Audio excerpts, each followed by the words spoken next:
didukung oleh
Pemirsa, Anda kembali di Newsline. Kita akan masuk ke informasi InJourney yang merupakan holding BUMN sektor aviasi dan pariwisata bersama Subholding InJourney Destination Management atau sebelumnya dikenal dengan PT Taman Wisata Candi Borobudur, Prambanan, dan Ratu Boko berkomitmen hadirkan layanan terbaik pada rangkaian perayaan Hari Trisuci Waisak 2568 Buddhist Era di Candi Borobudur. Perayaan Hari Trisuci Waisak Nasional 2568 Buddhist Era mengusung tema kesadaran, keberagaman jalan hidup, luhur, harmonis dan bahagia. Diharapkan mampu memperkokoh kehidupan berbangsa dan bernegara di Indonesia. Untuk membahas peluang dan potensi wisata dalam rangkaian perayaan Trisuci Waisak 2568 Buddhist Era di Candi Borobudur, kita akan membahasnya melalui sambungan virtual bersama dengan Maya Watono selaku Direktur Pemasaran dan Program Pariwisata Holding BUMN Aviasi dan Pariwisata InJourney dan Hetty Herawati selaku Direktur Pemasaran dan Pengembangan Bisnis InJourney Destination Management. Selamat siang Mbak Maya, Mbak Hetty.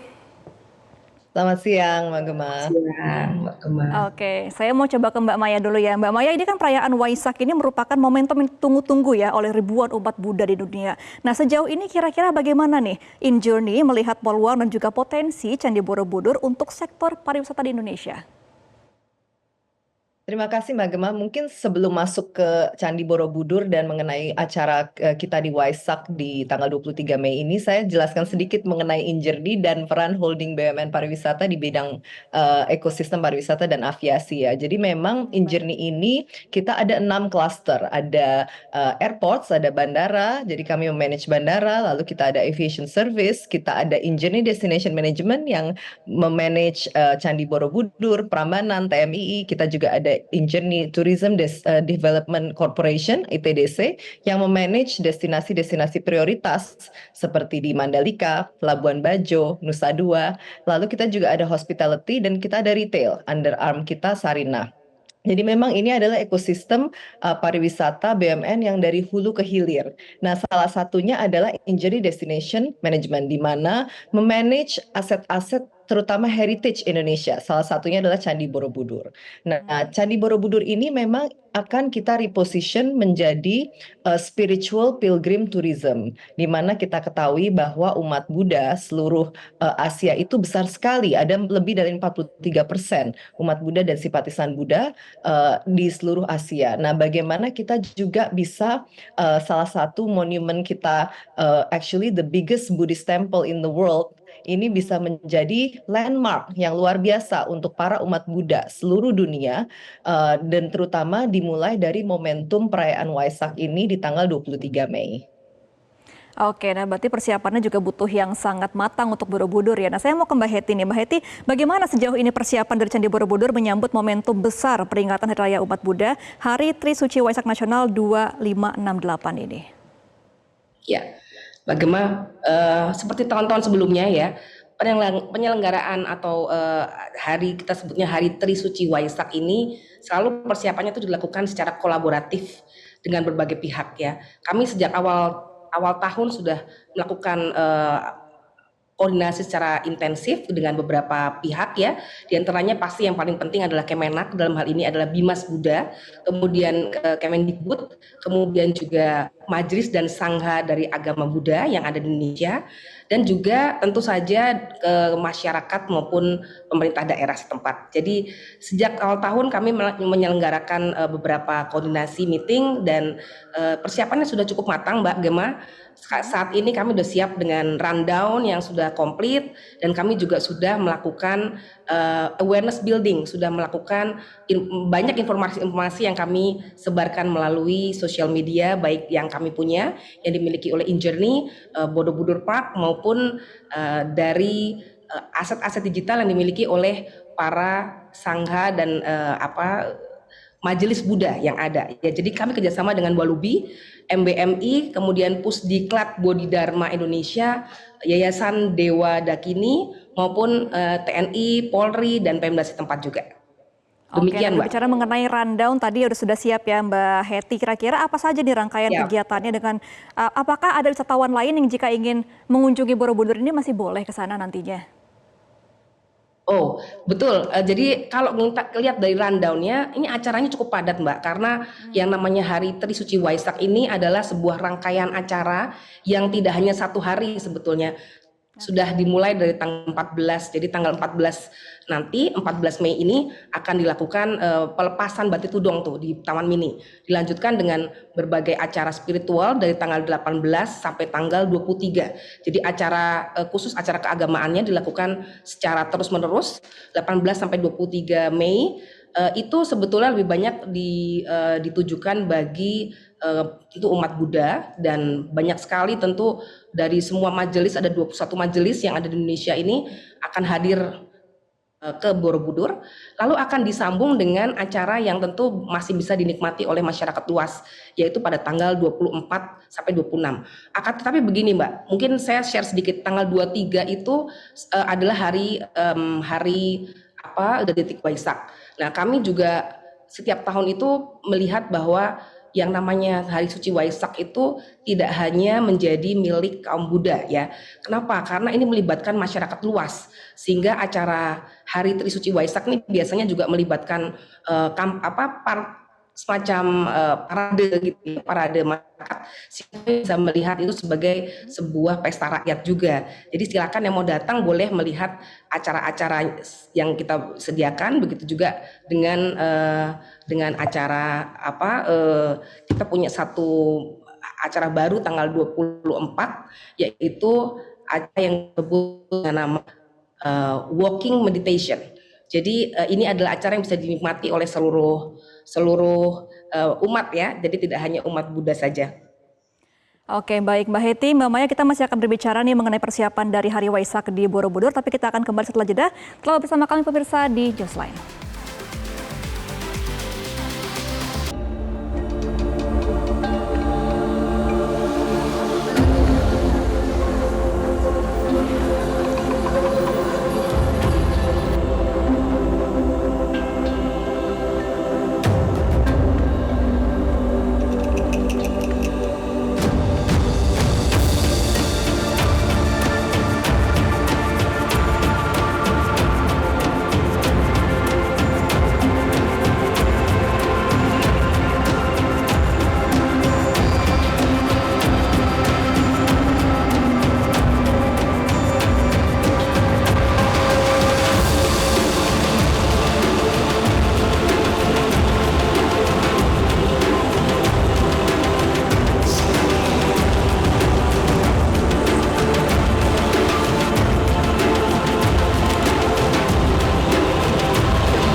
Pemirsa, Anda kembali di Newsline, kita masih akan berbincang mengenai persiapan dari Hari Raya Waisak. Kita akan kembali ke Mbak Maya. Mbak Maya berbicara mengenai pariwisata nih, tentu tidak luput ya dari 5A, yakni accessibility, accommodation, attraction, activities, dan juga amenities. Nah, Candi Borobudur ini kan sedang dicanangkan sebagai spiritual tourism destination yang mengingat banyak sekali umat Buddha di seluruh dunia yang akan berbondong-bondong datang ke Candi Borobudur nih. Nah, kira-kira persiapan pemerintah menyiapkan 5A tadi ini seperti apa nih Mbak Maya?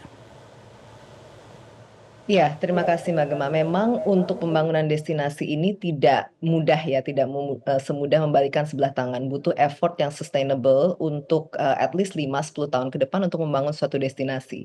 Dan pastinya di Candi Borobudur dan juga seputar ekosistem Joglo Semar ya, Jogja Solo Semarang, kita kembangkan untuk menjadi ekosistem pariwisata prioritas Indonesia. Nah, dari sisi saat ini kita sedang melakukan remapping, rezoning untuk Candi Borobudur sendiri. Nanti dalam 3 bulan ke depan, ini akan ada penataan ulang Borobudur. Dan pastinya juga repositioning yang tadinya adalah cagar budaya menjadi monumen yang memang untuk ibadah, untuk spiritual pilgrim tourism. Jadi repositioning ini tidak hanya terjadi dari sisi fisik, tapi juga terjadi dari sisi positioning dan juga soul of the place ya. Dari sisi fisik kita selain ada penataan dan zoning dari Borobudur, kita ada zona 1, zona 2, zona 3 yang sedang kita tata ulang. Kita juga melakukan pembangunan Buddhist Meditation Center. Ini juga akan jadi dalam 3 bulan ke depan, dan ada juga museum, lalu juga untuk souvenir, UMKM dan lain sebagainya yang akan kita tata ulang dan akan selesai dalam 3 bulan ke depan. Dari sisi positioning sendiri, kita seperti tadi saya sampaikan, kita ketahui bahwa memang umat Buddha dan simpatisan ini besar sekali di Asia. Dan bagaimana kita juga ingin memberikan kemegahan Candi Borobudur ini sebagai the biggest, largest temple in the world kepada mata dunia untuk mempromosikan ini. Dan pastinya kita harus menyampaikan dengan positioning, targeting, dan segmentation yang tepat. Dengan itu kita juga acara Waisak ini adalah sebagai sebenarnya momentum dan katalis untuk berubahnya positioning Borobudur ini sendiri. Oke, nah Mbak Maya, dengan adanya momentum Hari Waisak ini di Candi Borobudur ya, kira-kira target pemerintah untuk jumlah wisatawan tahun ini ada berapa? Ekspektasi kami selama minggu ini, karena kebetulan juga long weekend ya, ini kebetulan Kamis, Jumat, Sabtu, Minggu, ekspektasi kami minimum 40-50 ribu bisa visit untuk Candi Borobudur selama periode Waisak ini, periode long weekend. Belajar dari tahun-tahun sebelumnya, pergerakan wisatawan ini kita lihat juga sebesar itu, dan kami harap kali ini momentumnya lebih besar lagi, karena memang ada long weekend, tadi juga Bu Heti sudah sampaikan, ada Biku Tudong lagi yang berjalan kali ini sampai ke Muara Jambi, bahkan melewati Borobudur, Waisak, lalu sampai ke Muara Jambi, di mana dimulai di TMII nanti di tanggal 14 Mei. Jadi memang is a very very big celebration. Kami juga sudah memaksimalkan agar Waisak ini bisa sakral dan hikmat dan memang bisa terlihat di mata Indonesia maupun dunia sebagai sesuatu yang sangat megah ya untuk di acara Waisak ini di tanggal 23 Mei. Oke, baik. Saya mau ke Mbak Heti. Mbak Heti, dengan ekspektasi jumlah wisatawan mencapai puluhan ribu tadi, kira-kira apa yang membedakan perayaan Waisak tahun ini sama tahun-tahun sebelumnya nih, Mbak Heti? Ya, ya, memang tentu kita dari tahun ke tahun tuh memang acara yang paling diminati adalah Waisak, acara Waisak ini, karena ini adalah soul-nya ya, acara yang menjadi soul-nya Borobudur gitu. Nah, yang berbeda mungkin tahun ini kita punya acara yang spesial karena kita mengajak banyak masyarakat untuk ikut melakukan yang namanya walking meditation. Ada mindful walking meditation di tanggal 24. Ini menariknya adalah kita bisa melihat meditasi sebagai bagian dari way of life ya, jadi sesuatu yang mungkin membuat hidup itu lebih balance begitu, dan kita sebetulnya membuka kesempatan bagi masyarakat untuk mengikuti. Kemudian kita juga punya pasar medang, Mbak. Jadi tahun ini sebenarnya tahun lalu juga sudah ada pasar medang yang melibatkan UMKM dan masyarakat di sekitar Borobudur untuk ikut berpartisipasi di acara ini, dan bukan berarti bahwa acara ini menjadi tidak sakral, karena tentu dengan jumlah pengunjung yang banyak ini kita mengatur ya, kita sudah mengatur sedemikian rupa flow-nya gitu ya, keamanan dan kenyamanannya, dan kita juga melakukan yang namanya distribusi dari pengunjung, melakukan tadi Bu Maya sudah cerita mengenai zonasi dan flow kita atur betul dengan bantuan TNI, Polri maupun Pemda setempat. Jadi betul-betul tahun ini kita akan memastikan bahwa perayaan tahun ini akan menjadi lebih tertib, lebih aman dan lebih nyaman untuk semua dibanding tahun kemarin. Oke.